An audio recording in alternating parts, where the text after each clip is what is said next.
Thank you very much, Michel, and especially all the organizer to organize such a nice meeting. It's always a pleasure to be at CERN.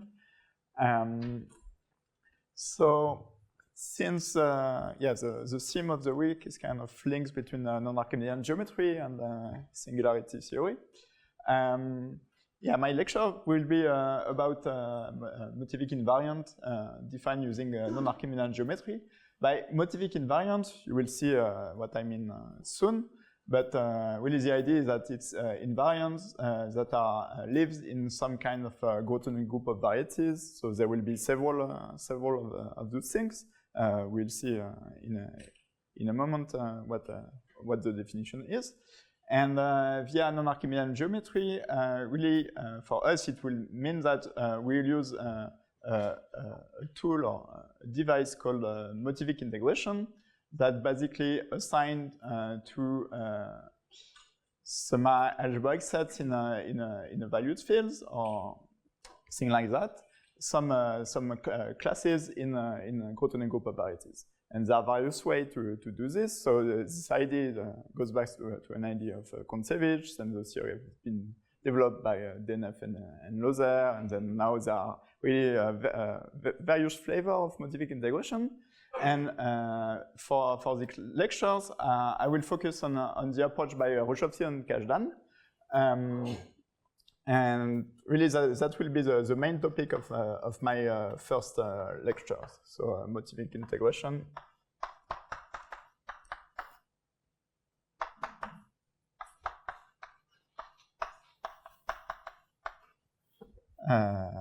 By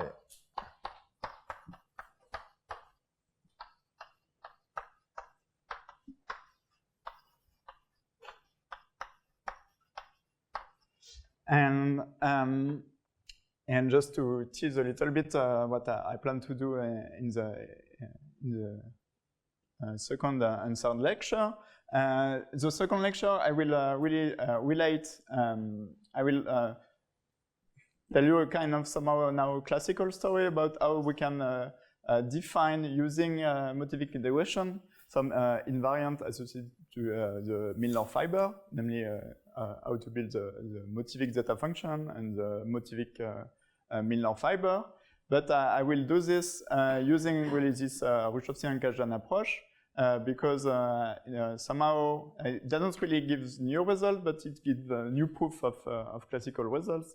And the thing I like about this approach is that it allows to completely bypass the use of resolution of singularities and explicit computations for those objects. So that's kind of what I want to explain in the second lectures. Was my title? Non-Archimedean.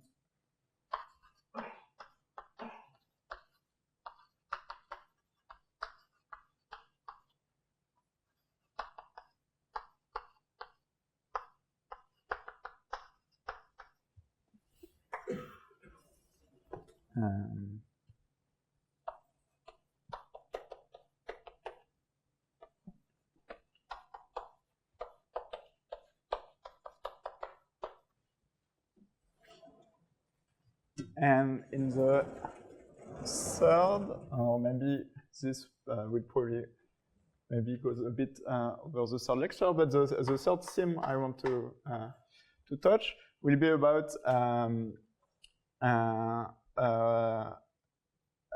invariant associated to quotients.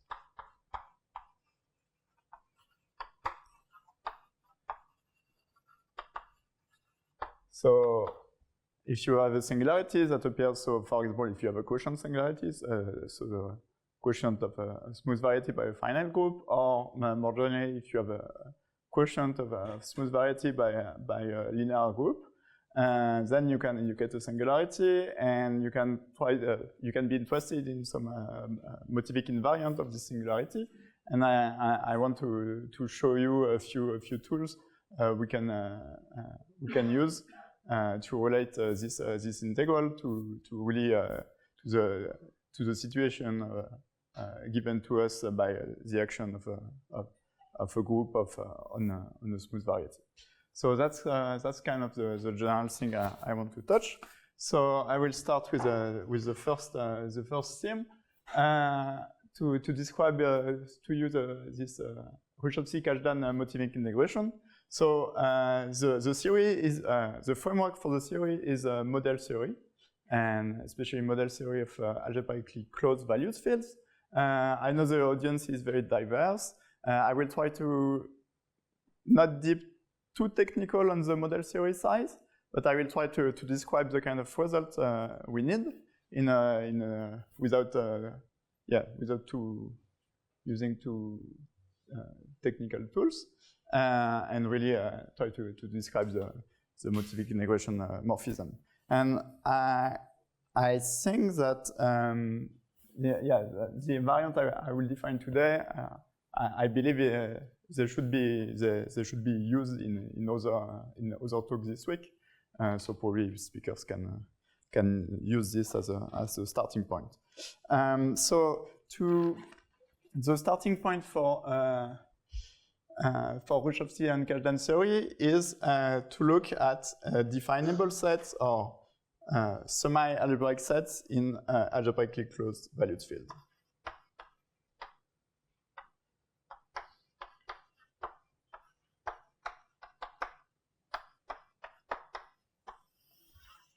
So,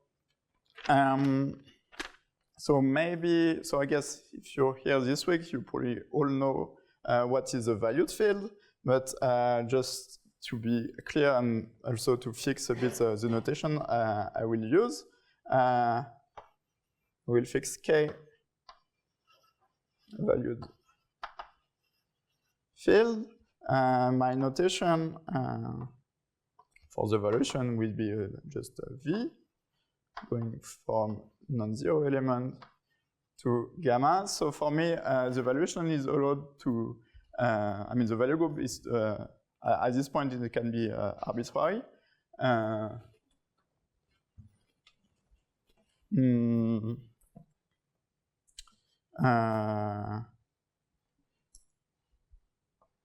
Okay, and then I call the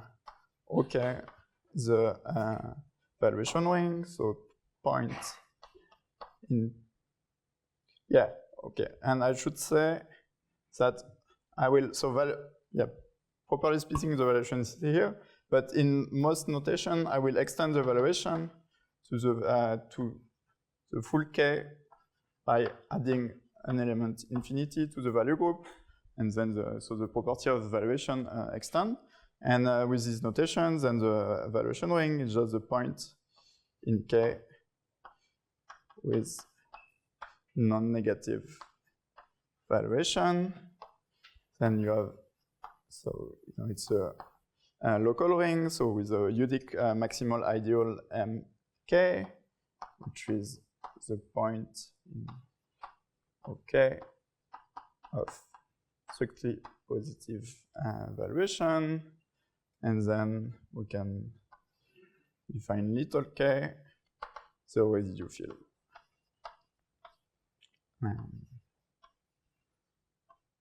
And let me introduce, let's do this later. The idea of a semi-algebraic set is just that we want to describe sets in a subset of the valued fields, but we want to be able to use evaluation. So basically,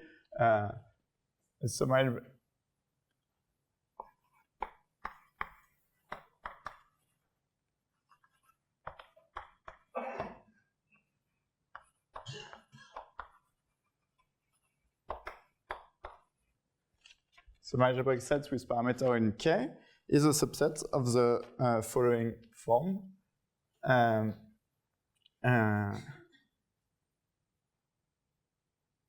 What do I do is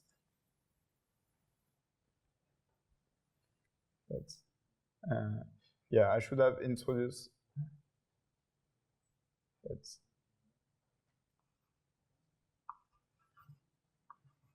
So here, I suppose that L is a valued field extension. So a semi-algebraic subset of L is a subset of L of the form is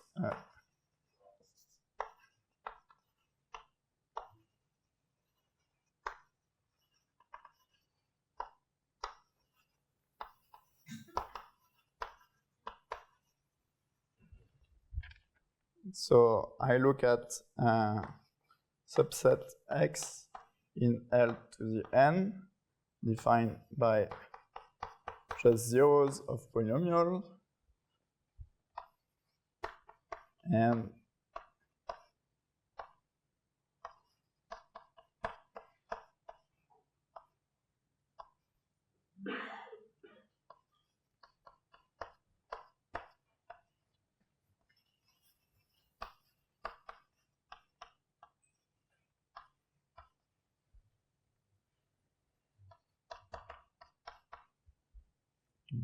n. So just we start with basic semi-algebraic sets. So basic sets would be, we want Zariski sets, so zero locus of polynomials. And here I insist that semi-algebraic sets with parameters in K means that the coefficient of the polynomial must be in K. And yeah, I should call this K semi-algebraic sets. And so that's like the usual thing. And then we want to do non-archimedean geometry. So we want to allow also the valuation. And so we allow a subset defined by valuative inequalities between two polynomials. And I close under finite Boolean combinations. So in particular, I get all constructible sets, so which are just finite Boolean combinations built out of Zariski closed sets. And also those one. So in particular, the valuation ring and the maximal ideal are example of semi-algebraic sets in any valued field. But the important thing about those things is that if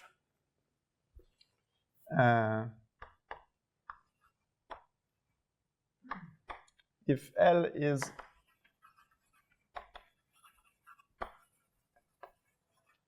algebraically closed,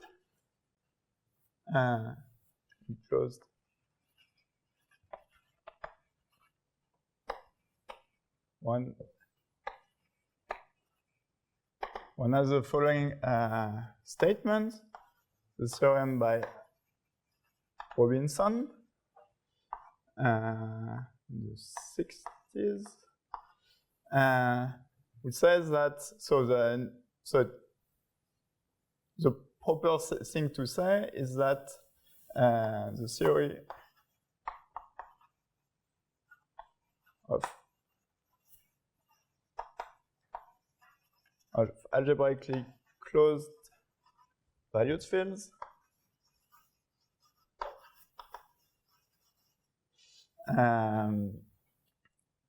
admits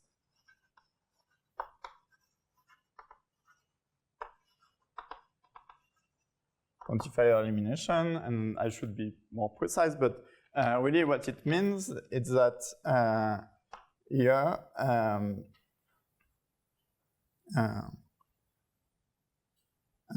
if L is algebraically closed, I will abbreviate algebraically closed valued field by ACVF. So if the valued field L is algebraically closed valued field, then the coordinate projection of a semi-algebraic subset of L, K semi-algebraic subset of L is K semi-algebraic.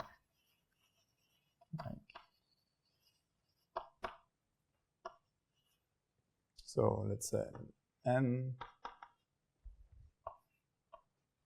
So really means that if you look just by the projection from Ln plus 1 to Ln, and then X is a semi-algebraic set, then pi of X will also be semi-algebraic.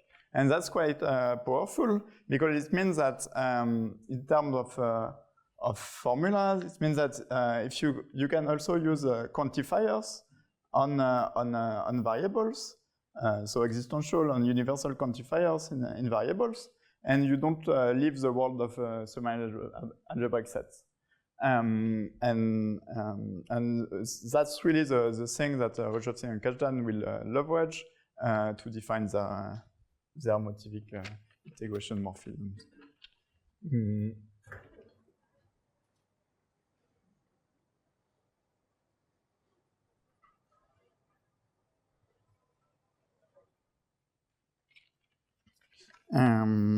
Okay, and I should say also that maybe, yeah, I don't want to put the formal definition on the blackboard, but in my mind, when I talk about semi-algebraic sets, so it's really the thing important is that to fix the set of parameters, K, and then L, the algebraically, if you want, if I give you a semi-algebraic subset of L, then you can also build one for other algebraically closed valued field extension of K just by taking the same formulas, right? So my point of view on semi-algebraic sets is more that you should think of those are kind of functors assigning to every algebraically closed field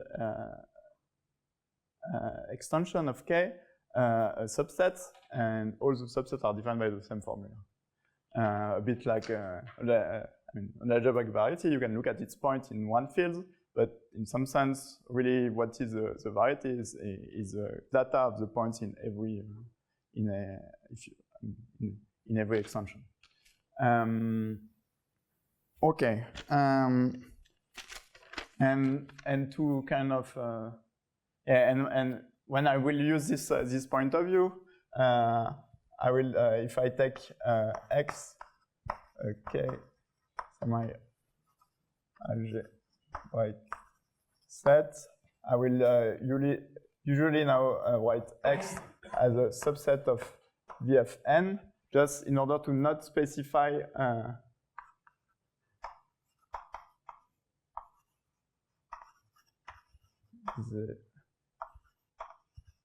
the field L, right? And so I think of this as a subset, as the data of a subset of L to the n for in every algebraically closed valued field L that contains K.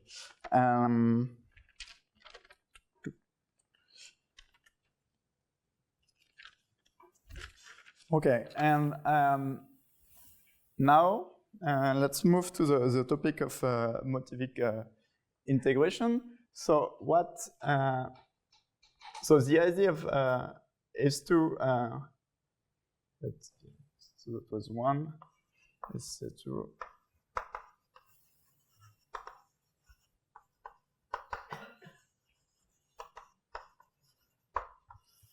So the idea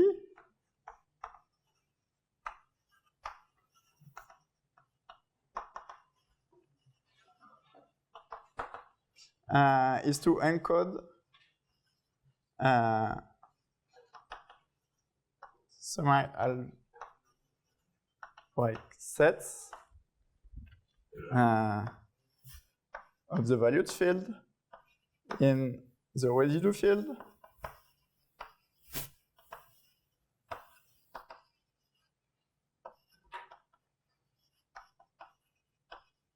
and the value group.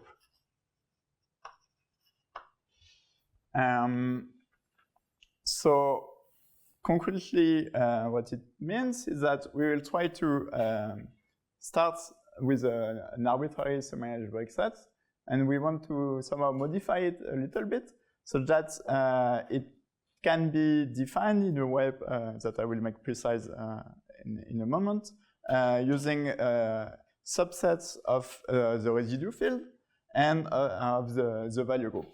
And the idea of Hrushovski and Kazhdan is that to do this in an efficient way, you can use a kind of device that somehow mixed the residue field and the value group together.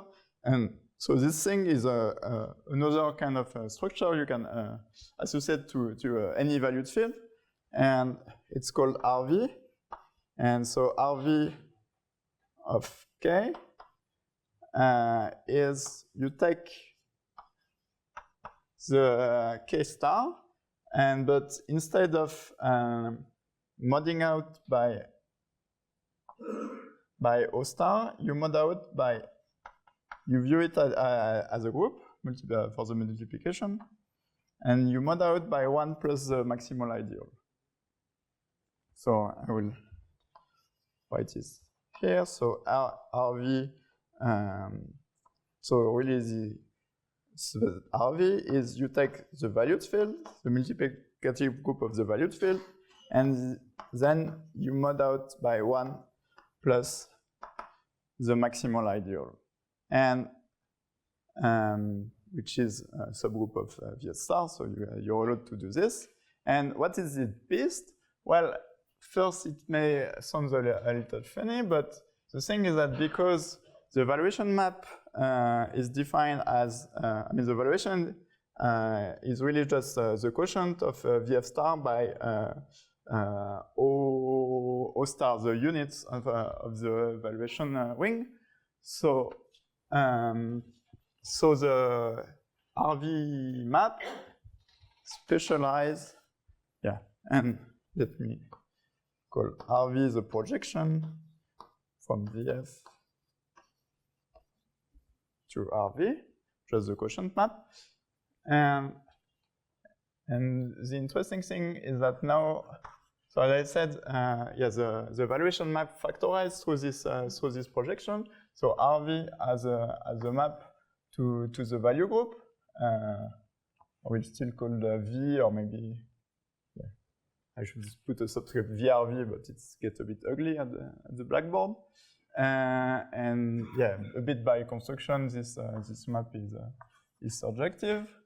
And what is the kernel? Well, the kernel is the subset of elements in RV, such that in VF they have valuation 0. So the kernel is O star modulo 1 plus m, but this is just, so formally it's O star plus, so the units of the valuation ring modded out multiplicatively by 1 plus the maximal ideal, but this is just the multiplicative group of the residue field, right? Yeah. So can you say again what is VF? VF is the valued field. It's just that, sorry, I should have, I started a bit too,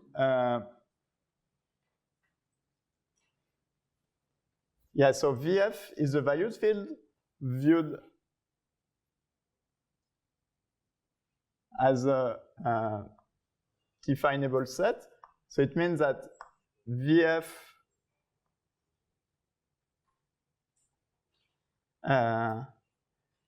if I,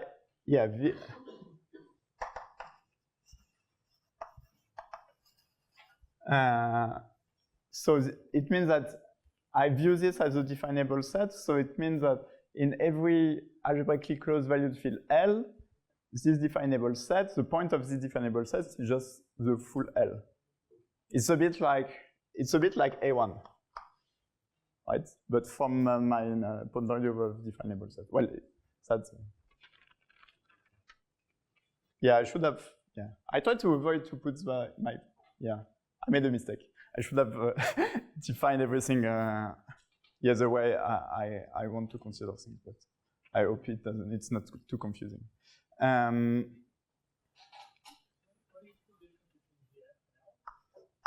Well, VF is, for me, VF is really the functor sending to every algebraically closed valued field L extending K the set L, right?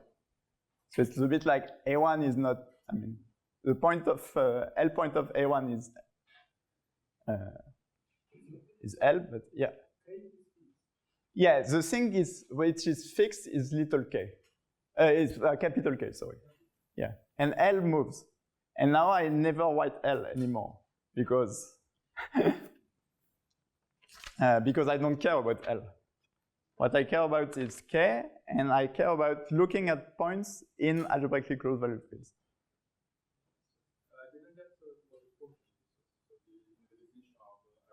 Yeah, so this one plus the maximal ideal. So again, now I don't put subscript because this is really the definable set of points defined. So points X, you see in VF, so that the valuation of X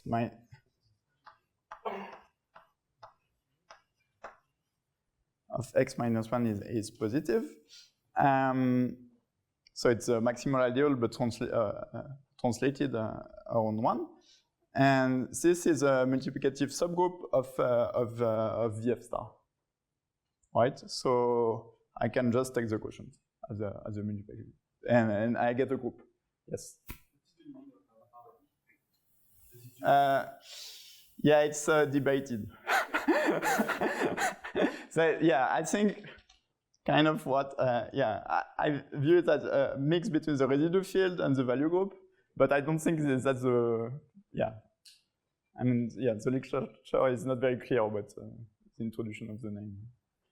But really, yeah, and that's thanks for the transition. But that's what I wanted to express, is that RV is really just a tool to mix together the residue field and the value group, and a very handy one. And if and some people could this RV is a leading term structure, because if you think if you look at RV of a field of power series, then RV is really just the leading term. So the leading coefficient plus the if you have a power series AI t to the I, then it's the first AI0 t to the I0. So it remembers both the valuation and the angular component, but without splitting them. So that's the kind of one important thing, is that this exact sequence in general is not split. Okay, and so as I said, the kind of goal is to encode semi-algebraic sets of the values field in the residue field and value group, but since we have such a nice thing, really the thing we will encode everything in RV, and then the thing will split thanks to this exact sequence. So previous approach of Motivic integration, we are trying to do the things directly from the values field to the residue field.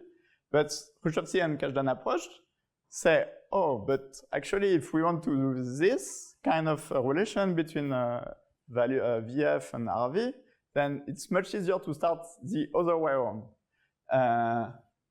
So they realize that you can easily define a lifting. So lifting is if you take X, I call this Y in RV to the M, maybe. Well, if you have a subset in RV to the M, then you can look at its pre-image in VF to the M, right? Okay, it's a kind of very naive and basic lift. And I will say, okay, from now on, so I should, before lifting, I should say that we have a notion of definable sets or semi-algebraic sets in RV.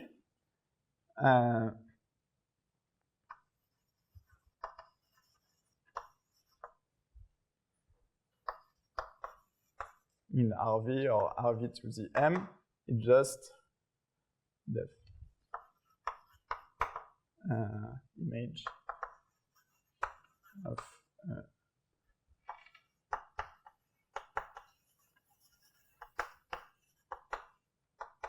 in. So if I have a somehow natural notion of definable set. I will use the term definable set because I think for RV it's not very meaningful to call this a semi-algebraic set. So I take a semi-algebraic set in VF to the M. I just look at its image in RV, and that's what I call definable. And in particular, it means that if you look at the subset of RV of points in K star, definables in this sense, definable sets in K star will just be constructible sets. So sets defined by just a finite Boolean equation of Zariski closed sets.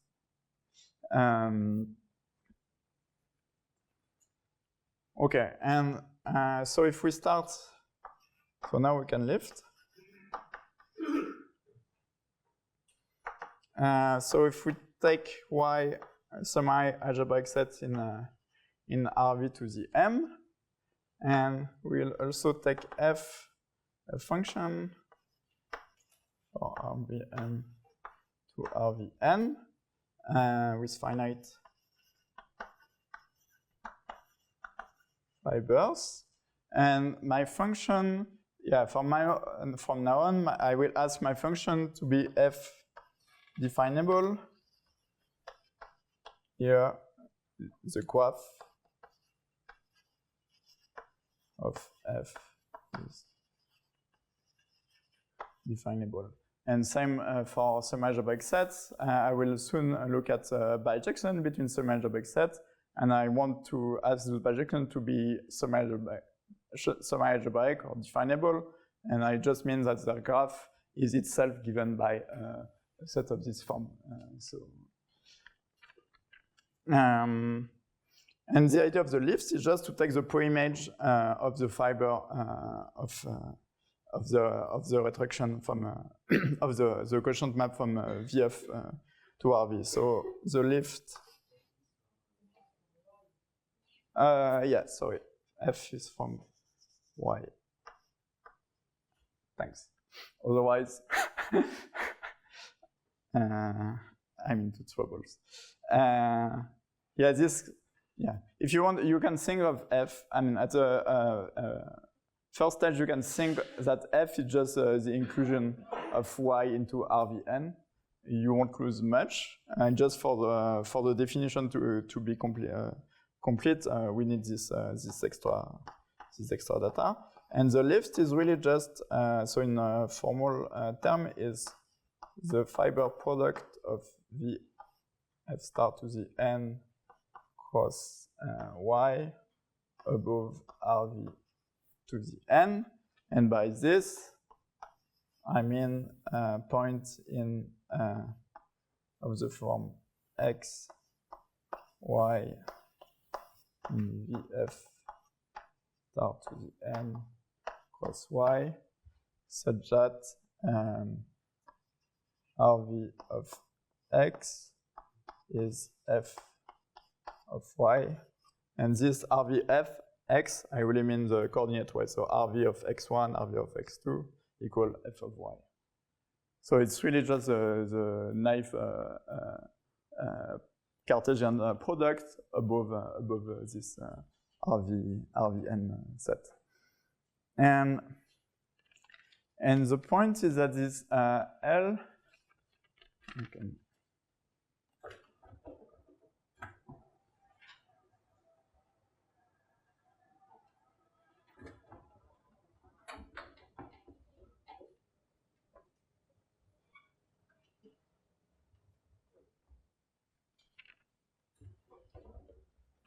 and so this is a bit.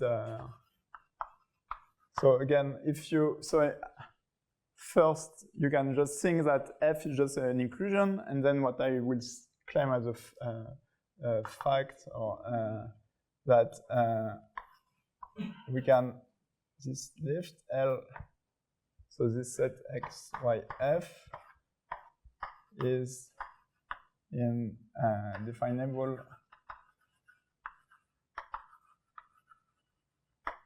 So this, a priori, this set is a bit weird because it mixes the, it has some coordinates in VF and some coordinates in RV. So it's a bit in two ports at the same time. But the point is that it's in definable bijection. So bijection with graph is a semi-algebraic set of in the above sense with some subset maybe I'll call Y tilde in VF to some power that I don't really care. But this,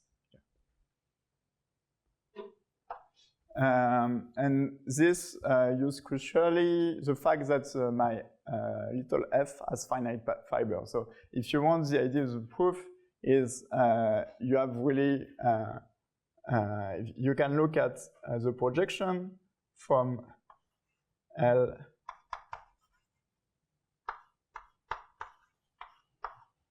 so you can look at this projection to RVN, no, sorry, VF star to the N, the projection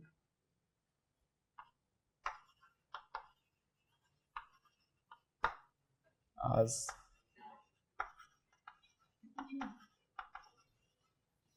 so the fibers of this projection, really by definition of my Cartesian product, are just the fiber of little f.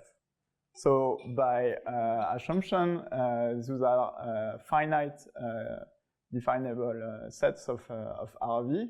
And the idea, if you have a finite definable set, you can lift it as a finite definable subset of the valued fields. And that's using Hansen's lemma. And it uses really an explicit description of finite definable sets that we can do in this context. And basically every finite definable set over some subset of parameters, let's say K, will be in the algebraic closure of K. So it means it will be defined by a zero set of some polynomial. Then you can use this polynomial and Hansen's lemma just to lift the roots. So I don't want to say more about this, but again, if you imagine that your f is just an inclusion, then this problem doesn't appear, and you're good, and you really lifted sets from RV to VF, and so that's part of the thing. And then the second thing is that the theorem by Hrushovski and Kazhdan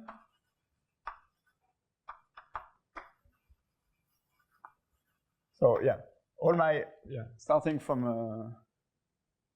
now from the lift, everything is really just following ideas of Hrushovski and Kazhdan and just point at the theorem like the main key steps.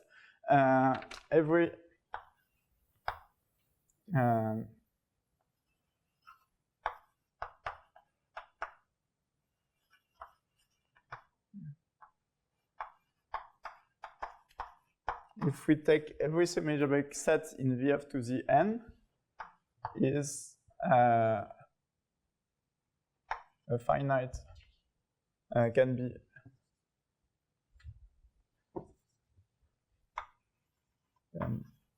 be done as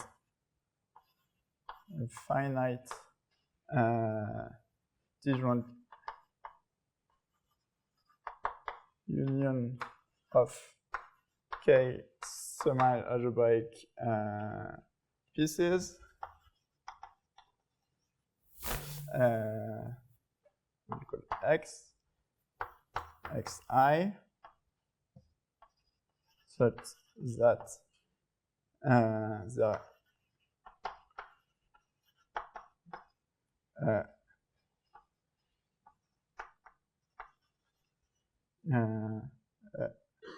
semi-algebraic set yi in RVMI, fi in I, and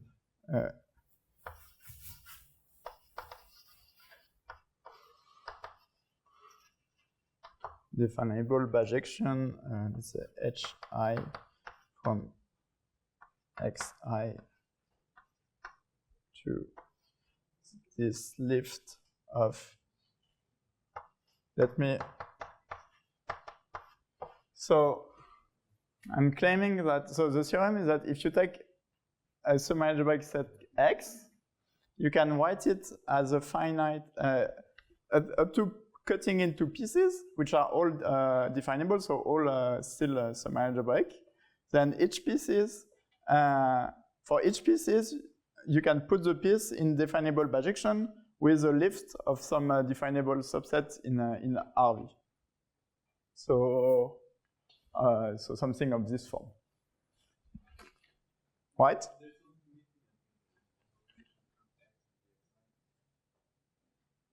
Yeah, X.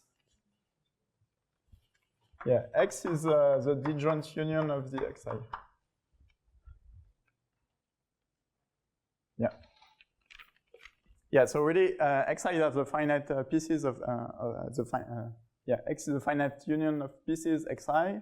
Each pieces, we don't leave the semi-algebraic world, so each pieces is definable. And then each pieces is in bijection, so it's not exactly a lift, but it can be put in definable bijection with a lift of something. So I should put some examples. Yeah, I could have done this a bit before, but yeah, example of lift. So if you take singleton, let's say maybe 1, and you use this in RV, and your F is really just the inclusion of ID. F is the inclusion of this set in RV. So when I just an inclusion, I will usually just write the inclusion by just remembering the dimension of RV we embed into. And then this lift of this one with this function, and I say that, and I will just write 1 for the dimension.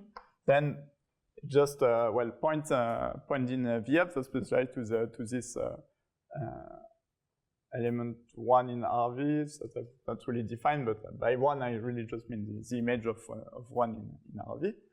Yeah, I should put RV 1 here, and this is just 1 plus the maximal ideal by the definition of the RV map. And you see how the thing is sensitive to the dimension we put. So if we take the same just 1 point in RV, but we embed it in dimension n, well, now the lift really by definition will be just this 1 point. I mean, will be this polygon. So 1 plus the maximal ideal, but to the power n.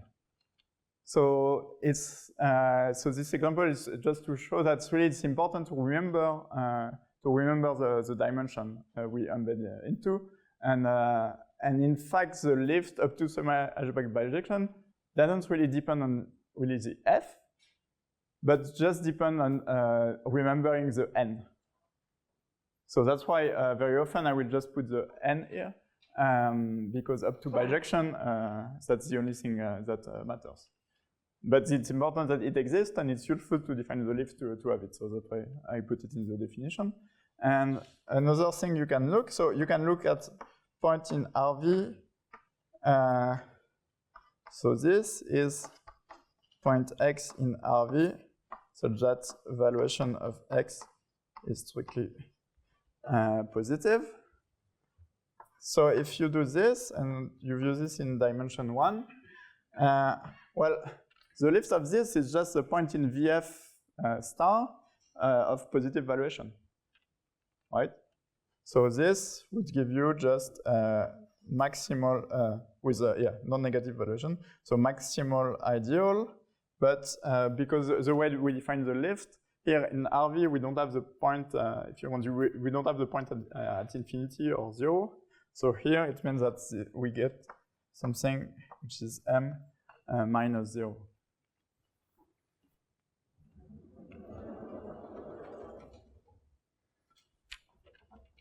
Okay, and so the significance of this theorem is that if we introduce Grothendieck groups, it tells that I will do now. Then it tells us that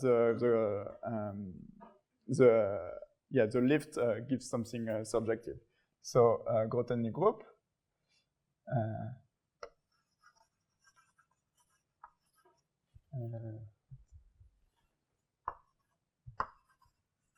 Groups.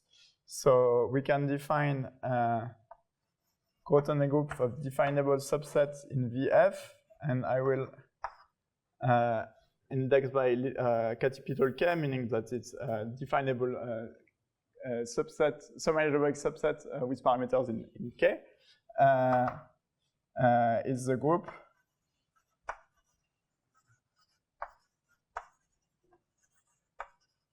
by isomorphism classes of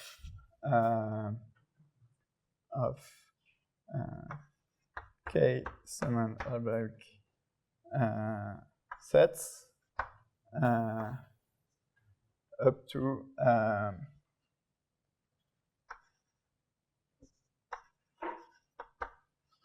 with relations that if you have the class of X, and you can write X as a disjoint union XY, disjoint union X1, X2, then you put the relation that the class of X is class of X1 plus class of X2. So really just you start with semi-algebraic sets, you identify if they are in definable bijection, and you also identify if you can cut your definable sets into 2 pieces. And you can do the same thing with RV. So there will be plenty of definable Grothendieck groups, but with RV, so I will also, with RV there is a subtlety that you see to define this lift, it was important to have this morphism F. And so I will get something graded. So it's the same thing, but we start with iso classes of couples Y F with Y as above. So RVN finite fiber. And we identify the relation we put is that if we have YF and so we put also the disjoint union relations. So this will be just the sum of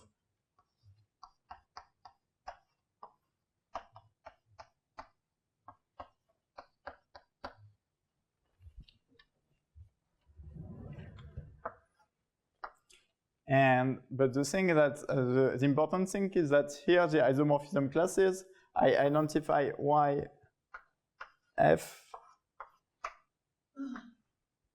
I say that YF is Y prime F prime if I get, yeah. Okay, I should not have started here.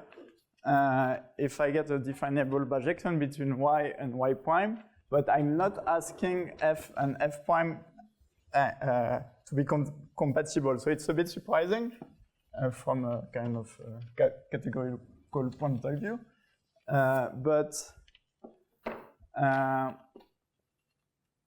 And so, yeah, sorry, I rewrite the last condition. So I said that the class of yf is the same as y prime f prime if there exists h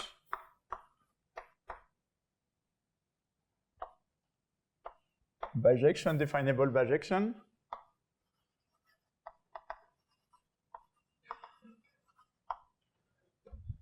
and I just ask that f and f prime have the same target.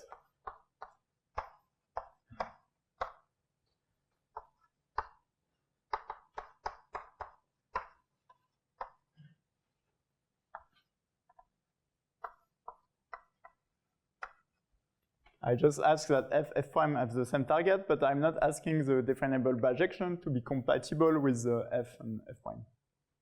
So this is weird, but again, it just means that we want to keep track of the n, but we somehow don't really care about the f precise form of f and f prime.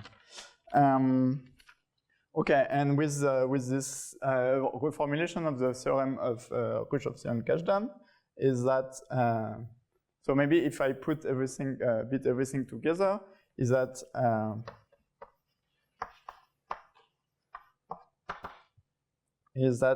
this lift L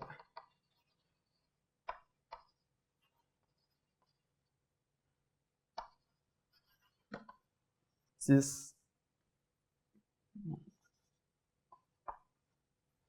so the lift induces a surjective morphism from K to from the continuum group of RV to the continuum group of VF.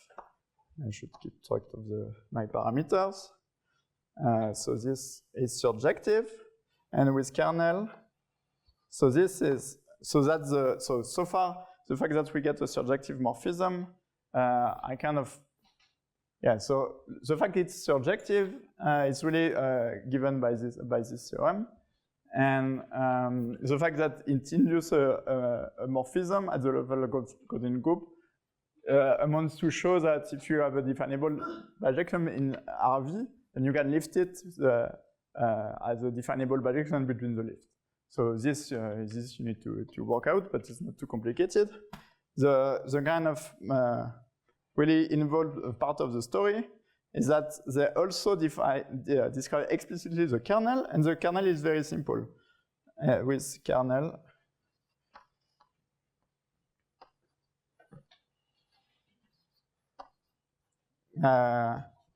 so the kernel is generated by just the class of one. So if we take this class, and then we move RV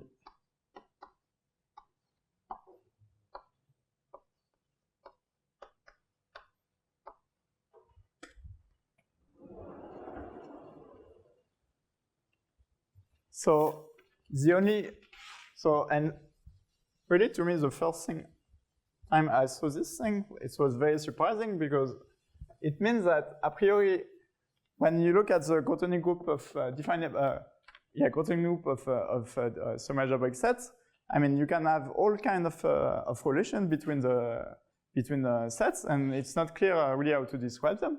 But they say that well, the relation only comes from this. I mean the only new relations induced by the lift come from this relation, and this relation is what? Is that this thing when we lift? So it corresponds to the example I gave above. So when we lift, we get 1 plus the maximal ideal. The other one give you the class of the maximal ideal without 0. And then when you lift 1, but view the dimension 0, if you want more or less by convention, and by definition, because I never said n was positive, then this gives you just 0.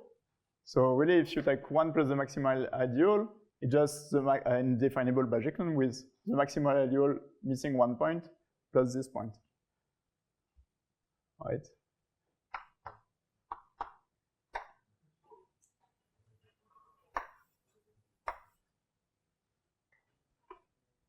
Okay. So this is like the very, so it's not, so yeah, just I showed you that this relation, so this relation must be in the kernel because we have this equality. And the very surprising fact is that that's the only thing you need to put. That's the only thing that it generates the full kernel. So it means that we get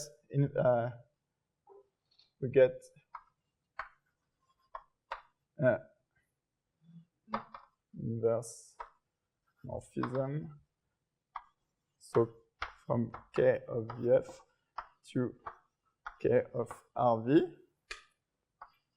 with this thing modded out. And this thing is, I will put an integral sign just to, I mean, this morphism, sometimes it's called, Hrushovski and Kazhdan purely additive morphism. Some people call this kind of a universal Euler characteristic. And I will explain next time how you can, out of this one, you can really do something to land in the Gotterding group of varieties. So if you want, from our point of view, it means that something involving only the residue field.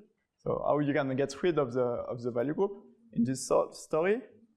And I will also explain a bit how you can upgrade as a version, but that involves volume forms. So you can do the same story, and I will briefly explain that next time.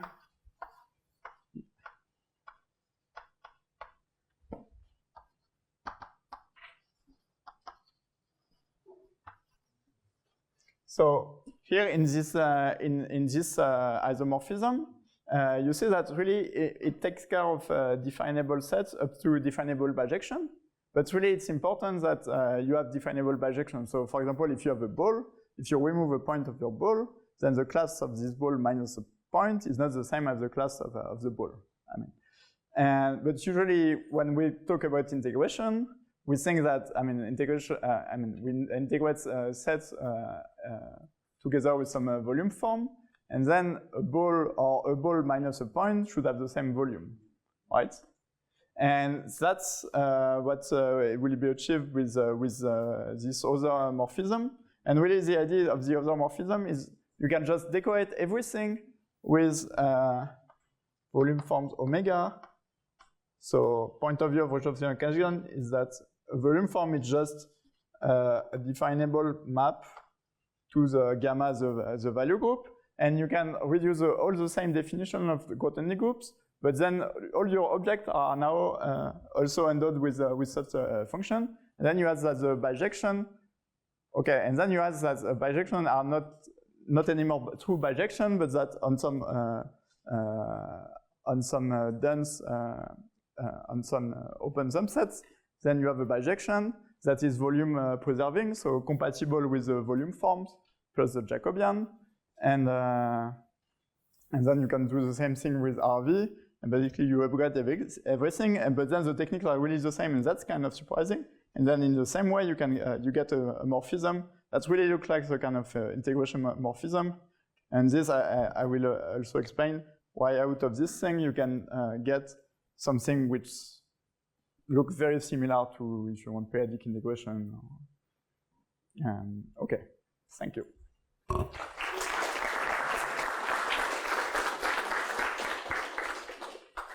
So, are there any questions or comments? No. So, this afternoon, you have a question.